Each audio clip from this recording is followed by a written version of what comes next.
Capítulo 1. Se trata de las aventuras del famoso hidalgo Don Quijote de la Mancha. En un lugar de la Mancha, cuyo nombre no quiero acordarme. No hay mucho tiempo que vivía un hidalgo de los de lanza en astillero, a larga antigua, grosín flaco y un galgo corredor. Una olla de algo más vaca que carnero. Salpicón, a más noche de duelo y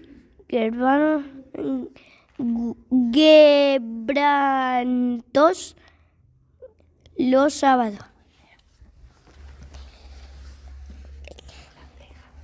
Lenteja.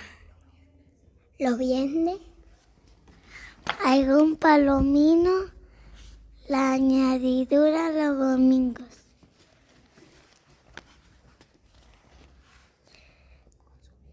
Consumía las 3 partes de su hacienda.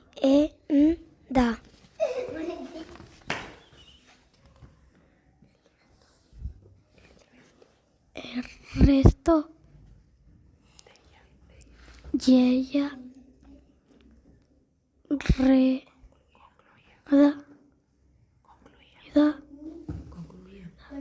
Sayo de velarte. Bolsas de velludo para la fiesta, con sus pantuflos de lo mismo. Y los días de entre semana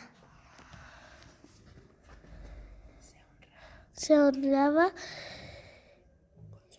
con su mayoría de lo más fino. Tenía en su casa una ama que pasaba de los 40, una sobrina que no llegaba a los 20 y un mozo de campo y de plaza que así ensillaba el recién como tomaba la podadera. Frisaba la edad de algo.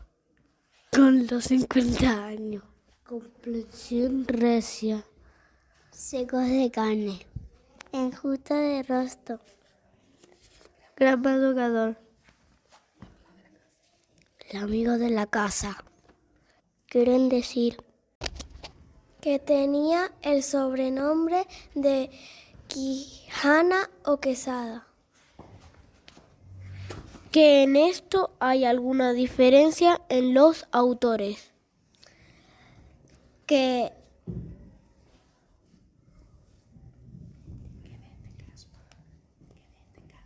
en este caso escribe, aunque por conjeturas verosímiles se dejaba entender que se llamaba Quijana. Pero esto importa poco a nuestro cuento. Basta que en la narración del no se salga un punto de la verdad. Después de saber que este sobredicho hidalgo, los ratos que estaba ocioso, que eran los más del año, se daba a leer libros de caballería con tanta afición y gusto que lo olvidó casi de todo punto el ejercicio de la caza. Era de comprensión recia. Llegó tanto su curiosidad y desatino en esto que vendió muchas anegas de tierra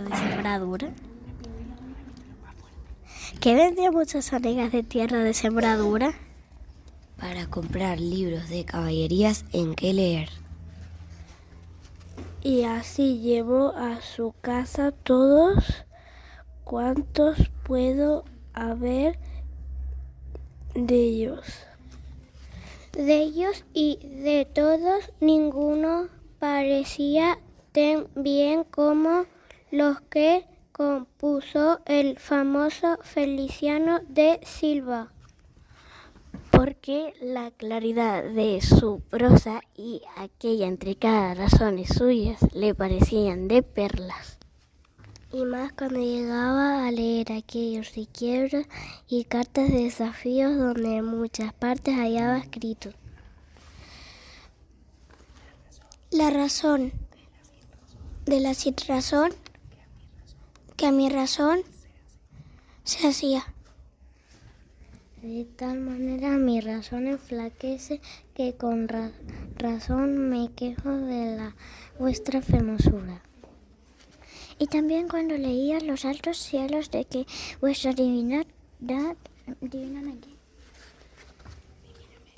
Divinamente con las estrellas os fortifican y os hacen merecedores del merecimiento que merece la vuestra grandeza. Con estas razones perdía el pobre caballero el juicio, y desvelábase por entenderlas y desentrañarles el sentido, que no se lo sacara ni las entendiera el mismo Aristóteles si resucitara para solo ello. No estaba muy bien con las heridas que don Belianis daba y recibía, porque se imaginaba que por grandes maestros que le hubiesen curado, no dejaría de tener el rostro y todo el cuerpo lleno de cicatrices y señales. Pero con todo alababan su autor aquel acabar su libro con la promesa de aquella inacabable aventura. Y muchas veces le vino deseo de tomar la pluma y darle fin a pie de la letra como allí se promete. Y sin duda alguna lo hiciera y aún saliera con ellos si los otros mayores y continuos pensamientos no se lo estorbaran. Tuvo muchas veces competencia con el cura de su lugar, que era hombre docto graduado en Sigüenza, sobre el cual había sido mejor caballero Palmerín de Inglaterra o Amadís de Gaula. Mas maese Nicolás Barbero del mismo pueblo decía que ninguno llegaba al caballero del feo, y que si alguno se le podía comparar era don Galor, hermano de Amadís de Gaula, porque tenía muy acomodada condición para todo, que no era caballero melindroso ni tan llorón como su hermano, y que en lo de la valentía no le iba en zaga. En resolución él se enfrascó tanto en la lectura que se le pasaba las noches leyendo de claro en claro y los días de turbio en turbio. Y allí del poco dormir y del mucho leer se le secó el cerebro de manera que vino a perder el juicio. Llenóse de la fantasía de todo aquello que leían los libros, así de encantamientos como de peleas, batallas, desafíos, heridas, amores, tormentas y disparates imposibles. Y pensaba de tal modo en la imaginación que era verdad toda aquella máquina de aquellas sonadas, soñadas inversiones que leía, que para él no había otra historia más cierta en el mundo. Decía él que el Cid Ruy Díaz había sido muy buen caballero, pero que no tenía que ver con el caballero de la ardiente espada, que de solo un revés había partido por medio dos fieros y descomunales gigantes. Mejor estaba con Bernardo del Carpio, porque en Roncesvalles había muerto a Roldán, el encantado, valiéndose de la industria de Hércules cuando ahogó a Anteo, el hijo de la tierra, entre los brazos. Decía mucho bien del gigante Morgante, porque con ser de aquella generación gigantea, que todos son soberbios y descomedidos, él solo era afable y bien criado. Pero sobre todo estaba bien con Reinaldo de Montalbán, y más cuando le veía salir de su castillo y robar cuantos topaba. Y cuando en Allende robó aquel ídolo de Mahoma, que era todo de oro según dice su historia. Diera él por dar una mano de cosas al traidor de Galalón, al ama que tenía y a una su sobrina de añadidura. En efecto rematado, y a su juicio, vino a dar el más extraño pensamiento que jamás dio loco en el mundo. Y fue que le pareció convenible y necesario, así para el aumento de su honra, como para el servicio de su república, hacerse caballero andante e irse por todo el mundo con sus armas y caballo a buscar las aventuras. Y ejercitarse en todo aquello que él había leído que los caballeros andantes se ejercitaban, deshaciendo todo género de agravio y poniéndose en ocasiones y peligros, donde acabándolos cobrarse eterno nombre y fama. ¿Imaginábanse el pobre Ian coronado por el valor de su brazo? Por lo menos del imperio de Trapisonda. Y así, con estos tan agradables pensamientos, llevado el extraño gusto que en ellos sentía, se dio priesa a poner en efecto lo que deseaba. Y lo primero que hizo fue limpiar unas armas que habían sido de sus bisabuelos, que tomadas de orín y llenas de luengos siglos habían que estaban puestas y olvidadas en un rincón. Limpiólas y aderezólas, pero tenía una gran falta. Y era que no tenían celada de encaje, sino morrión simple. Mas a esto suplió su industria, porque de cartones hizo un modo de media celada, que encajada con el morrión, hacían una apariencia de celada entera. Que para probar si era fuerte y podía estar a riesgo de una cuchillada, sacó su espada y le dio 2 golpes, y con el primero y en un punto deshizo lo que había hecho en una semana. Y no dejó de parecerle mal la facilidad con la que la había hecho pedazos, y para asegurarse de este peligro, la tornó a hacer de nuevo, ponerle una barra de hierro por dentro. De tal manera que él quedó satisfecho de su fortaleza, y sin querer hacer nueva experiencia de ella, la disputó y tuvo por celada finísima de encaje. Fue luego a ver a su rocín, y aunque tenía más cuartos que un real y más tachas que el caballo de Gonela, que tantum pelis et osa fuit, le pareció que ni el bucéfalo de Alejandro, ni Babieca, el del Cid, con él se igualaban. 4 días se le pasaron en imaginar qué nombre le pondrían, porque según se decía a él mismo, no era razón que caballo de caballero tan famoso y tan bueno, él porque sí estuviese sin nombre conocido. Y Ansi procuraba acomodársele de manera que declararse quien había sido antes que fuese de caballero andante y lo que era entonces. Pues estaba muy puesto en razón, que mudando su señor estado, mudándose también el nombre, y a cobrarse famoso y estruendo, como convenía a la nueva orden y el nuevo ejercicio que ya profesaba. Y así después de muchos nombres que formó, borró y quitó, añadió, deshizo y tornó a hacer en su memoria e imaginación, al fin le vino a llamar Rocinante. Nombre a su parecer alto, sonoro y significativo de lo que había sido cuando fue Rocín, antes de lo que ahora era, que era antes y primero de todos los rocines del mundo. Vuestro nombre y tan a su gusto, a su caballero quiso ponérsele a sí mismo, y en este pensamiento duró otros 8 días, y al cabo se vino a llamar Don Quijote.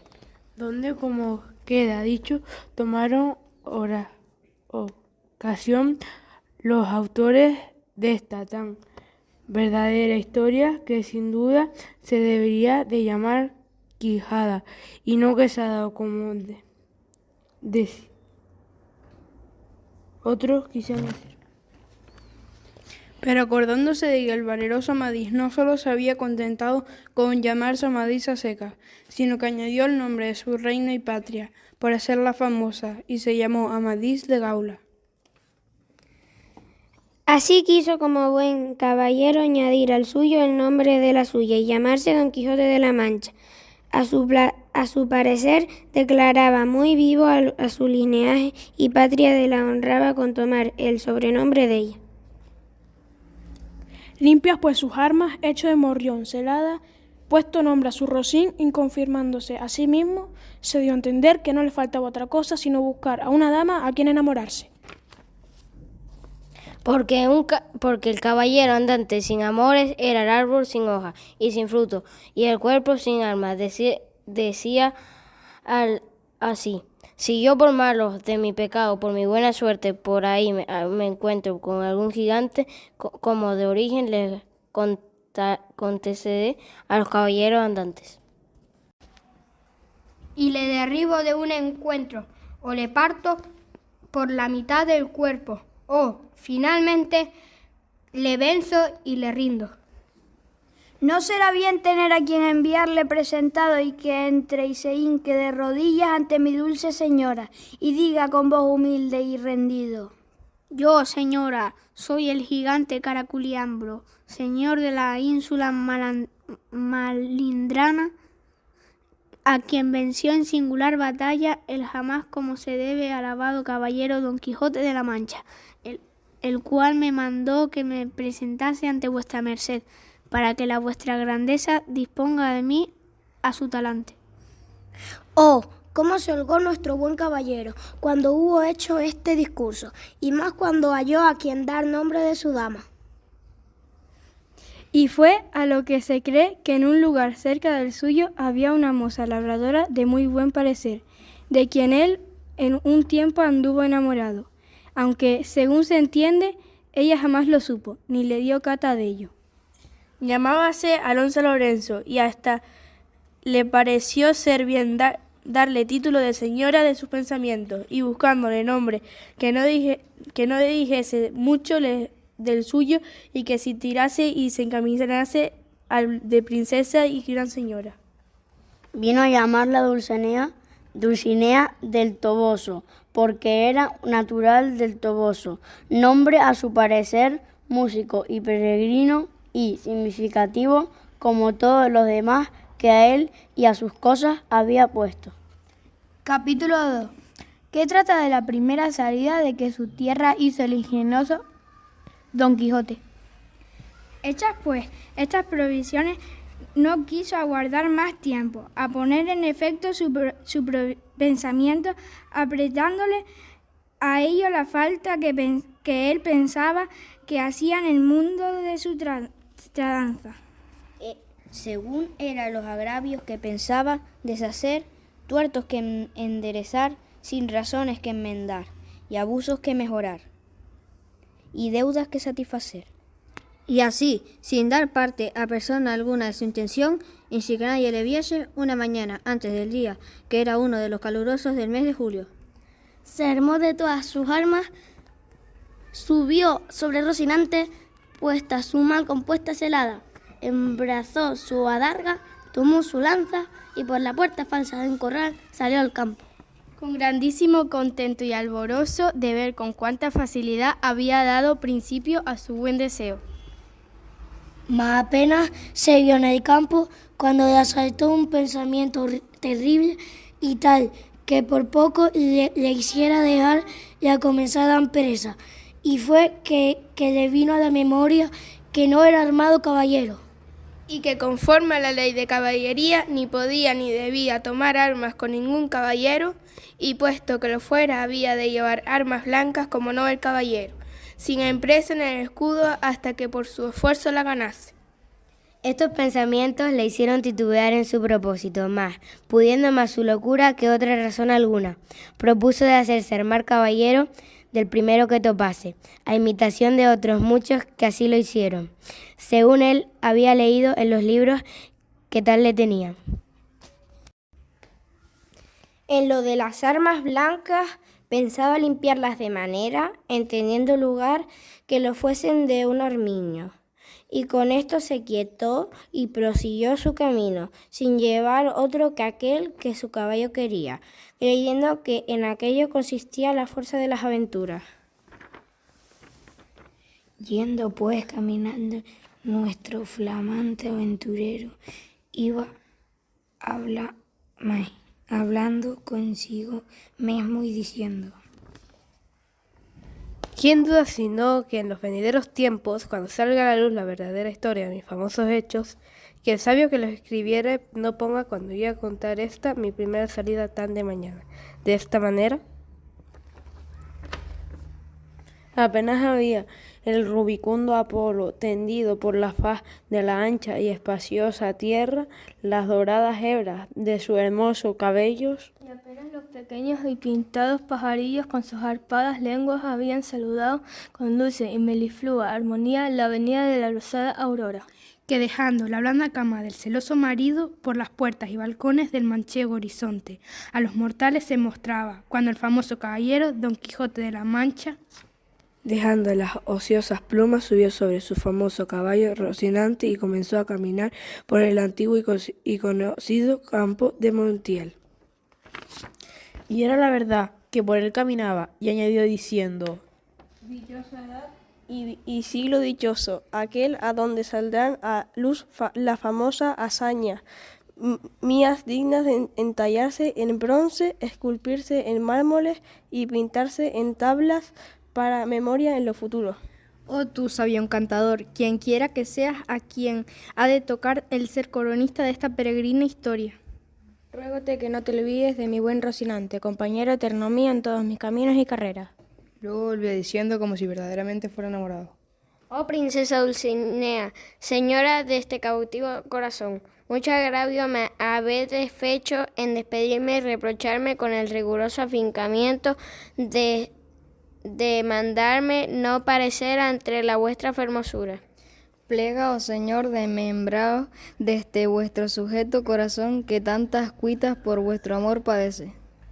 Con esto iba ensartando otros disparates, de todos modos, todo al modo de los que sus libros le habían enseñado, imitando en cuanto podía su lenguaje. Con esto caminaban tan despacio y el sol entraba tan apriesa y con tanta ardor que fuera bastante a derretirle los sesos, si alguno los tuviera. Casi todo aquel día camino sin acontecerle cosa que te contar fuese, de lo cual se desesperaba porque quisiera topar luego con quien hacer experiencia del valor de su fuerte corazón. Autores hay que dicen que la primera aventura que le avino fue la del puerto del lápiz, otros dicen que fue la de los molinos de viento. Pero lo que yo he podido averiguar en este caso y lo que he hallado escrito en los anales de la Mancha es que él anduvo todo aquel día y, al anochecer, su Rocín y él se hallaron cansados y muertos de hambre. Mirando a todas partes por ver si descubriría algún castillo o alguna majada de pastores donde recogerse y a donde pudiese remediar su mucha hambre y necesidad, vio no lejos del camino por donde iba una venta, que fue como si viera una estrella que, no a los portales, sino a los alcázares de su redención le encaminaba. Dióse priesa a caminar y llegó a ella a tiempo que anochecía. Estaba acaso a la puerta dos mujeres mozas, de estas que iban al partido, las cuales iban a Sevilla con unos arrieros que en la venta aquella noche acertaron a hacer jornada.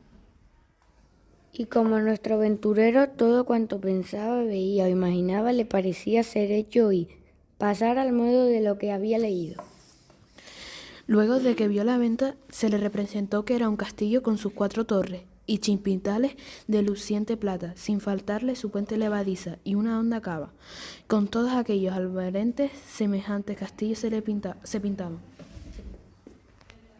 Fuese llegando a la venta que a él le parecía castillo y a poco trecho de ella detuvo las riendas a Rocinante, esperando que algún enano se pusiese entre las almenas a dar señal con alguna trompeta de que llegaba caballero al castillo. Pero como vio que se tardaban y que Rocinante se daba priesa por llegar a la caballeriza, se llegó a la puerta de la venta. Y vio a las 2 distraídas mozas que allí estaban, que a él le parecían 2 hermosas doncellas, o dos graciosas damas que delante de la puerta del castillo se estaban solazando. En esto sucedió, acaso, un porqueo que anda recogiendo de unos rastrojos una manda de puercos que, sin perdón, así se llaman, tocó un cuerno, a cuya señal ellos se recogen. Y al instante se le representó a Don Quijote, te lo deseaba, que era que algún enano hacía señal de su venida. Y así con extraño contento llegó a la venta, y las damas, las cuales como vieron venir un hombre de aquella suerte, armado y con lanza y adarga llenas de miedo, se iban a entrar en la venta. Pero Don Quijote, coligiendo por su ida su miedo, alzándose a la visera de papelón y descubriendo su seco y polvoroso rostro, con gentil talante y voz reposada les dijo: No te fluya la vuestra merced, ni tema desavisado alguno. Acá, a la orden de caballería que profesó, no toca ni atañe hacerla ninguno, cuanto más a tan altas doncellas como vuestra presencia demuestran. Mirábanle las mozas y andaban con los ojos buscándoles el rostro que la mala visera le encubría.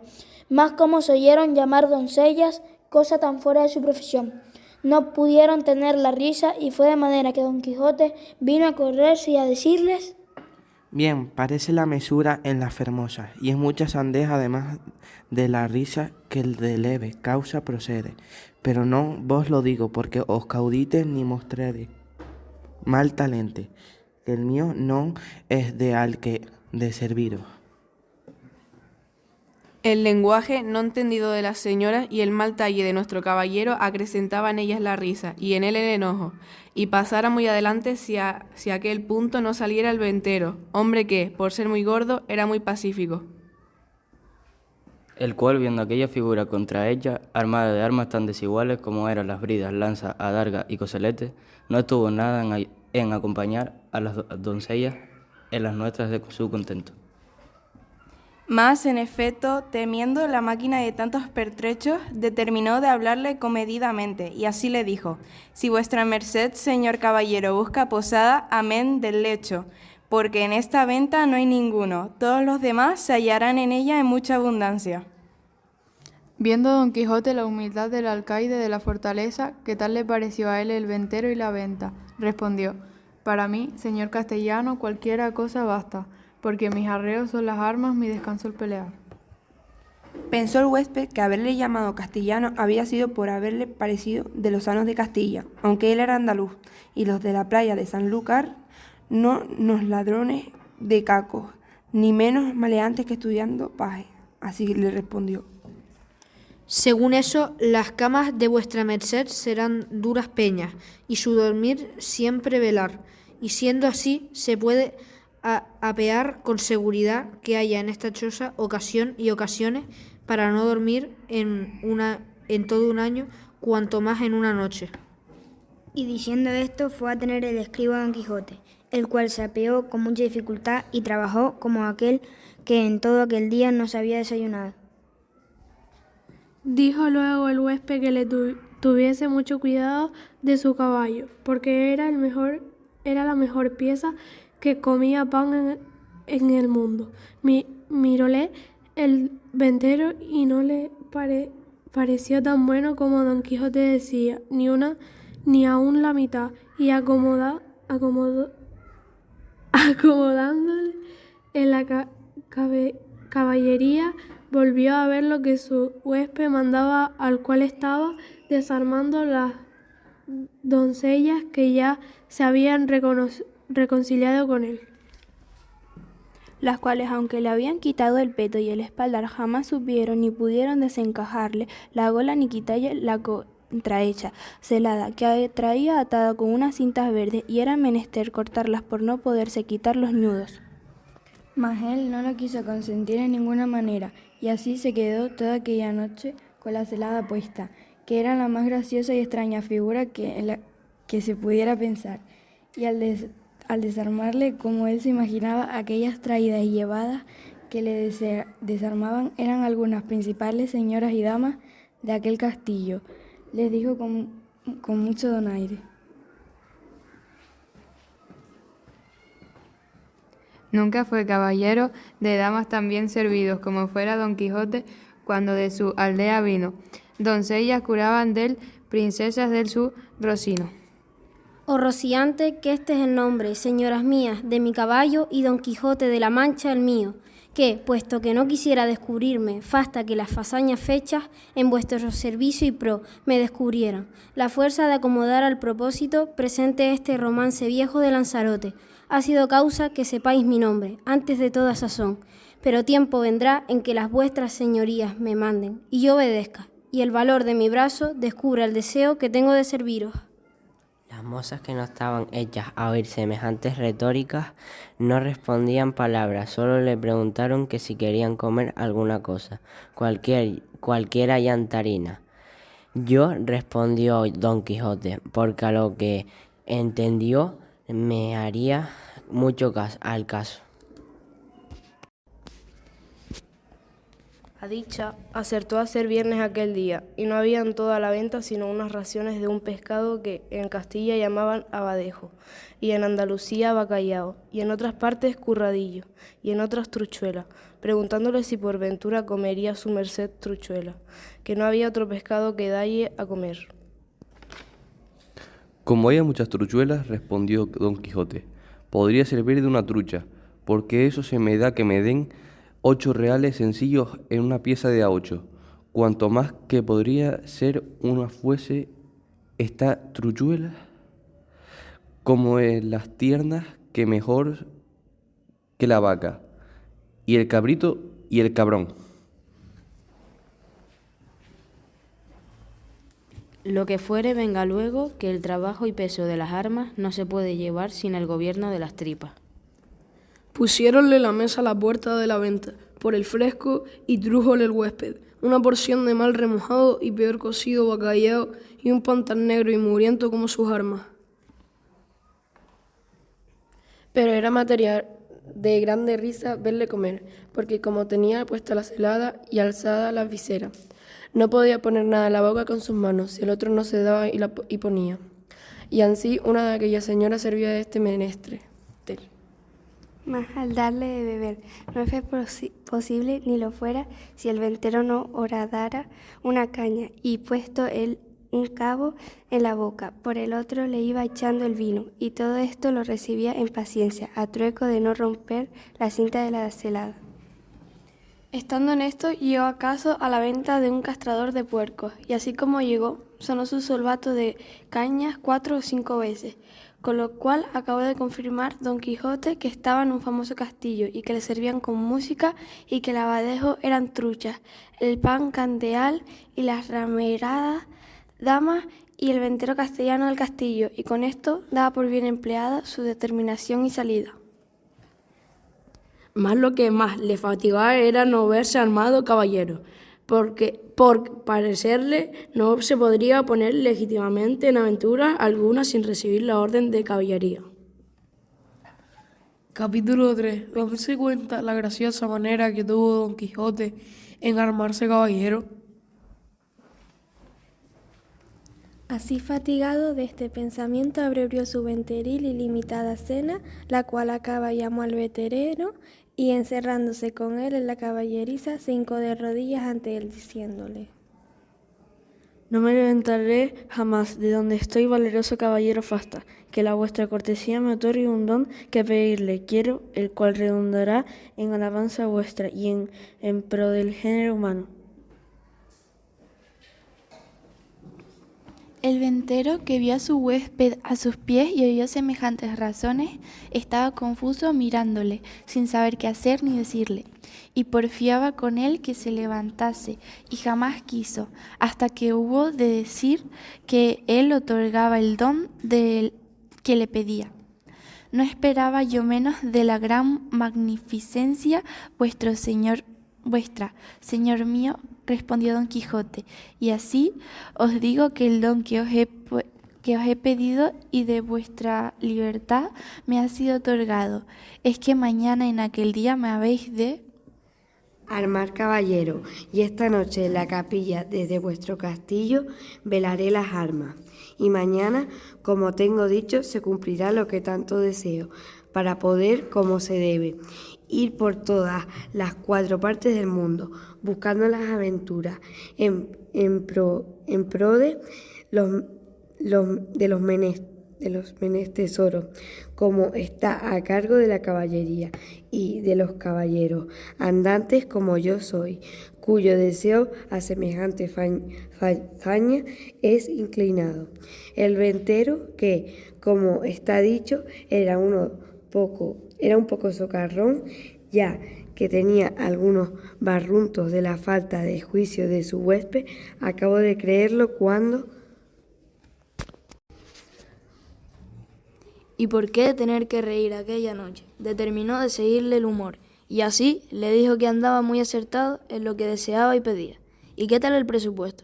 Era propio y natural de los caballeros, tan principales como él parecía, y como su gallarda presencia mostraba. Y que él, asimismo, en los años de su mocedad, se había dado aquel honroso ejercicio, andando por diversas partes del mundo buscando sus aventuras.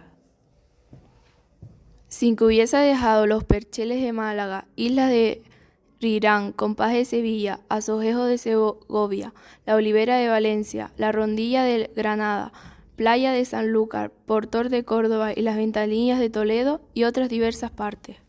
Donde había ejercitado la ligereza de sus pies, sutileza de sus manos, haciendo muchos tuertos, recuestados, muchas viudas, deshaciendo algunas doncellas y engañando a algunos púlpitos, y finalmente dándose a conocer por cuantas audiencias y tribunales hay en casi toda España. Y que, a lo último, se había venido a recoger a aquel su castillo, donde vivía con su hacienda y con las ajenas, recogiendo en él a todos los caballeros andantes de cualquier calidad y condición que fuesen, solo por la mucha afición que les tenía, y porque partiesen con él de sus haberes, en pago de su buen deseo. Díjole también que en aquel su castillo no había servilla alguna donde poder velar las armas, porque estaban derribadas para hacerlas de nuevo, pero que en caso de necesidad él sabía que podía velar donde quiera, y que aquella noche las podría velar en un patio del castillo, que a la mañana, siendo Dios servido, se harían las debidas ceremonias, la manera que el quedarse armado caballero, y tan caballero que no pudiese ser más en el mundo. Pregúntele si traía dinero, respondió Don Quijote, que no traía blanca, porque él nunca había leído en las historias de los caballeros andantes que ninguno lo hubiera traído. A esto dijo el ventero, que se engañaba, que puesto caso que las historias no se escribía por haberles parecido a los autores de ellas que no eran menester escribir una cosa tan clara y tan necesaria de traerse, como eran dineros y camisas limpias. No por eso sabía de creer que no los tradujeron, y así tuviese por cierto y averiguado que todos los caballeros andantes, de que tantos libros están llenos y atestados, llevaban bien erradas las bolsas, por lo que podía sucederles. Y que asimismo llevaban camisas y una arqueta pequeña llena de ungüentos, para curar las heridas que recibían, porque no todas las veces en los campos y desiertos donde se combatían y salían heridos, habían quien los curase. Si ya no era que temían algún sabio encantador por amigo, que luego los socorría, trayendo por el aire en alguna nube alguna doncella o enano con alguna redoma de agua de tal virtud, que, engustando alguna gota de ella, luego al punto quedaban sanos de sus llagas y heridas, como si mal alguno hubiese tenido.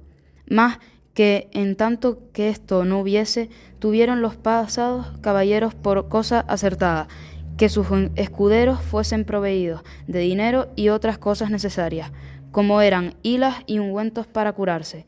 Y cuando sucedía que los tales caballeros no tenían escudero, que eran pocas y raras veces, ellos mesmos lo llevaban todo en unas alforjas muy sutiles, que casi no se parecían a las ancas del caballo, como eran otra cosa de más importancia.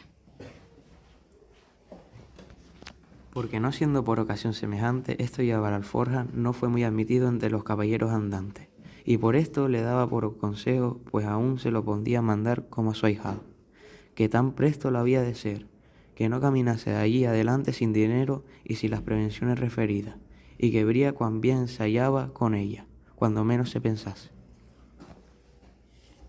Prometióle Don Quijote de hacer lo que se le aconsejaba, con toda puntualidad, y así se dio luego la orden como velase las armas en un corral grande que a un lado de la venta estaba. Y recogiéndoselas, Don Quijote todas las puso sobre una pila que junto a un pozo estaba, y, embrazando su adarga, asió de su lanza, y con gentil continente se comenzó a pasear delante de la pila. Y cuando comenzó el paseo, comenzaba a cerrar la noche. Contó el ventero a todos cuantos estaban en la ventana la locura de su huésped, la vela de las armas y la armazón de caballería que esperaba, admirándose de tan extraño género de locura, y fuéronselos a mirar desde lejos, y vieron que con sosegado ademán unas veces se paseaban, otras arrimado a su lanza, ponía los ojos de las armas sin quitarlos por buen espacio de ella. Acabo de cerrar la noche, pero con tanta claridad de la luna que podía competir con el que se les presentaba, de manera que cuando el noble caballero hacía era bien visto de todos, antojósele en esto a una de los arriba que estaba viendo desde la ventana a su fue menester quitar las armas de Don Quijote, que estaba sobre la pila, el cual viéndole llegar en voz alta le dijo: Oh, tú quien quiera que seas, atrevido caballero, que llegas a tocar las armas del más valeroso andante que jamás se ciñó espada. Mira lo que haces y no las toques, si no quieres dejar la vida en pago de tu atrevimiento. No se curó el arriero de estas razones, y fuera mejor que se curara, porque fuera curarse en salud. Antes, trabando de las correas, los arrojó gran trecho de sí, lo cual, visto por Don Quijote, alzó los ojos al cielo, y puesto el pensamiento a lo que pareció en su señora Dulcinea, dijo: A correrme, señora mía, en esta primera afrenta que a vuestro avasallado pecho se le ofrece, no me desfallezca en este primero trance, vuestro favor y amparo. Y diciendo estas y otras semejantes razones, soltando la larga, alzando las dos manos y dando con ella tan gran golpe al arriero en la cabeza, que le derribó al suelo tan maltrecho, y si se hundara con otro, no tuviera necesidad de maestro que le curara. Hecho esto, recogió sus armas y tornó a besarse con el mismo reposo que el primero. Desde allí, a poco sin saberse lo que había pasado, porque aún estaba aturdido el arriero, llegó otro con la misma intención de dar agua a sus mulos, y llegando a quitar las armas para desembarrar la pila. Sin hablar Don Quijote palabra y sin pedir favor a nadie, soltó otra vez la adarga y alzó otra vez la lanza, y sin hacerla pedazos hizo más de 3 la cabeza del segundo arriero, porque se la abrió por 4. Al ruido acudido toda la gente de la venta, y entre ellos el ventero. Viendo esto, Don Quijote embarazó a su adarga, y puesta mano a su espalda dijo: Oh señora de la fermosura, esfuerzo y vigor del debilitado corazón mío, ahora es tiempo que vuelva a los ojos de tu grandeza a este tu cautivo caballero, que tamaña está aprendiendo. Con esto cobró, a su parecer, tanto ánimo que si la cometieran todos los arrieros del mundo, no volviera el pie atrás. Los compañeros de los heridos, que tales lo vieron, comenzaron desde lejos a llover piedras sobre Don Quijote, el cual, lo mejor que podía, se reparaba con su adarga y no se osaba apartar de la pila por no desemparar las armas. El ventero daba voces que le dejasen, porque ya les había dicho cómo era loco, y que por loco se libraría aunque los matase a todos. También Don Quijote las daba mayores, llamándolos de alevosos y traidores, y que el señor del castillo era un follón y malnacido caballero, pues de tal manera consentía que se tratasen los andantes caballeros, y que si él hubiera recedido la orden de caballería, que él le diera a entender su alevosía. Pero de vosotros, soez y baja canalla, no hago caso alguno, Tirad, llegad, venid y ofendedme en cuanto pudiéredes, que vosotros veréis el pago que lleváis de vuestra sandez y desmasía. Decía esto con tanto brío y denuedo que infundió un terrible temor en los que la cometían, y así, por esto como por las persuasiones del ventero, le dejaron de tirar, y él dejó retirar a los heridos y tornó la vela de sus armas con la misma quietud y sosiego que primero.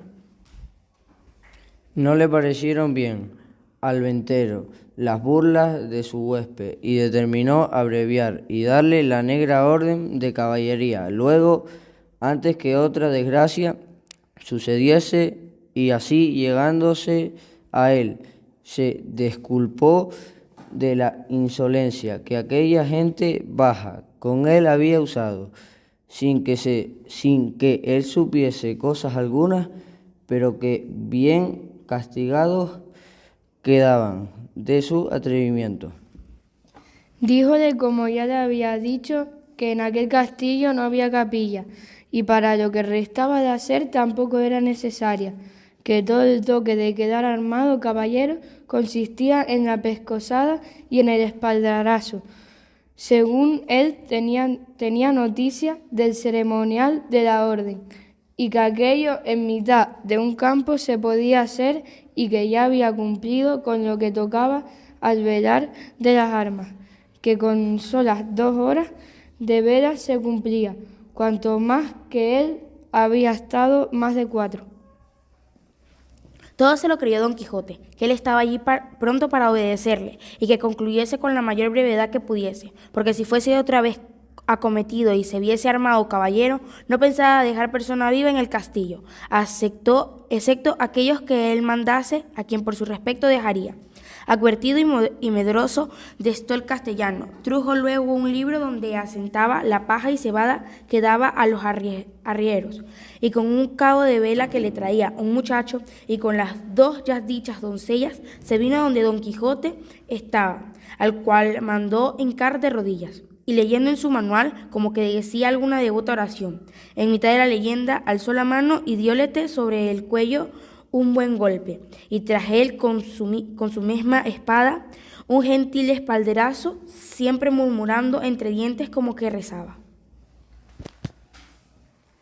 Hecho esto, manda una de aquellas damas que le ciñese la espada, la cual lo hizo con mucha desenvoltura y discreción, porque no fue menester poca para no reventar de risa a cada punto de la ceremonia. Pero las proezas que ya habían visto del noble caballero les tenía la risa a raya. Al ceñirle la espada dijo a la buena señora: Don Quijote le preguntó cómo se llamaba, porque él supiese de ahí adelante a quién quedaba obligado por la merced recibida, porque pensaba darle alguna parte de la honra que alcanzase por el valor de su brazo. Ella respondió con mucha humildad que se llamaba La Tolosa, y que era hija de un remendón natural de Toledo, que vivía a las tendillas de Sancho Bienaya, y que donde quiera que ella estuviese, le serviría y la tendría por señor. Don Quijote le replicó que, por su amor, le hiciese merced que de allí adelante se pusiera don y se llamase Doña Tolosa. Ella se lo prometió, y la otra le casó la espuela, con la cual le pasó casi el mismo coloquio que con la de la espada. Preguntándole su nombre, y dijo que se llamaba La Molinera, y era hija de un honrado molinero de Antequera, a la cual también rogó Don Quijote que se pusiera don, y se llamase Doña Molinera, ofreciéndole nuevos servicios y mercedes. Hechas pues de galope y aprísalas hasta allí nunca vistas ceremonias, no vio la hora Don Quijote de verse a caballo y salir buscando las aventuras, y ensillando luego a Rocinante, subió en él, y abrazando a su huésped le dijo cosas tan extrañas, agradeciéndole la merced de haberle armado caballero, que no es posible acertar a referirlas. El vertero, por verle ya fuera de la venta, con no menos retóricas, aunque con más breves palabras, respondió a las suyas y, sin pedirle la costa de la posada, le dejó ir a buena hora. Capítulo 4. De lo que le sucedió a nuestro caballero cuando salió de la venta. La del alba sería cuando Don Quijote salió de la venta tan contento, tan gallardo, tan alborozado, por verse ya armado caballero. Con el gozo la reventaba por las cinchas del caballo. Mas viniéndole a la memoria los consejos de su huésped cerca de las prevenciones tan necesarias que había de llevar consigo, especial la de los dineros y camisas, determinó volver a su casa y acomodarse de todo, y de un escudero, haciendo cuenta de recibir a un labrador vecino suyo, que era pobre y con hijo, pero muy a propósito para el oficio escuderil de la caballería. Con este pensamiento guió a Rocinante hacia su aldea, el cual, casi conociendo la querencia, con tanta gana comenzó a caminar, que parecía que no podía con los pies en el suelo. No había andado mucho, cuando le pareció que a su diestra mano, de la espesura de un bosque que allí estaba, salía una voz delicada, como de persona que se quejaba, y apenas la hubo oído, cuando dijo: Gracias doy al cielo por la merced que me hace, pues tan presto me pone ocasiones delante donde yo pueda cumplir con lo que debo a mi profesión, y donde pueda coger el fruto de mis buenos deseos. Estas voces, sin duda, son de algún menestroso o menestrosa que ha menester mi favor y ayuda. Y volviendo las riendas, encaminó a Rocinante hacia donde le pareció que las voces salían, y a pocos pasos que entró por el bosque, vio atada una yegua a una encina y atado en otra a un muchacho, desnudo de medio cuerpo arriba, hasta de edad de 15 años, que era el que las voces daba, y no sin causa, porque le estaba dando con una pretina muchos azotes un labrador de buen talle, y cada azote le acompañaba con una represión y consejo, porque decía: La lengua queda y los ojos listos. Y el muchacho respondía: No lo haré otra vez, señor mío, por la pasión de Dios que no lo haré otra vez, y yo prometo de tener de aquí adelante más cuidado con el hato. Yo viendo a Don Quijote lo que pasaba, con voz ariada dijo: Descorte caballero, mal parece tomaros con quien defender no se puede. Subid sobre vuestro caballo y tomad vuestra lanza, que también tenía una lanza, arrimada en la encina donde estaba arreada la yegua, que no os haré conocer ser de cobardes lo que estáis haciendo. El labrador, que vio sobre sí aquella figura llena de armas blandiendo la lanza sobre su rostro, tuvose por muerto, y con buenas palabras respondió: Señor caballero, este muchacho que estoy castigando es mi criado, que me sirve de guardar una manada de ovejas que tengo en estos contornos, el cual es tan descuidado que cada día me falta una. ¿Y por qué castigo su descuidado? Oh bellaquería, dice que lo hago de miserable, por no pagalle la soldada que debo, y en Dios y en mi ánima que miento. Miente delante de mí, ruin villano, dijo Don Quijote, por el sol que nos alumbra, que estoy por pasaros de parte a parte con esta lanza. Pagadle luego sin más réplica, sino por el Dios que nos rige, que os concluya y aniquile en este punto, desatadlo luego. El labrador bajó la cabeza y sin responder palabra desató a su criado, al cual preguntó Don Quijote que cuánto le debía su amo. Él dijo que 9 meses a 7 reales cada mes. Hizo la cuenta Don Quijote y halló que montaban 73 reales. Y dijo el labrador que al momento los desembolsase si no quería morir por ello.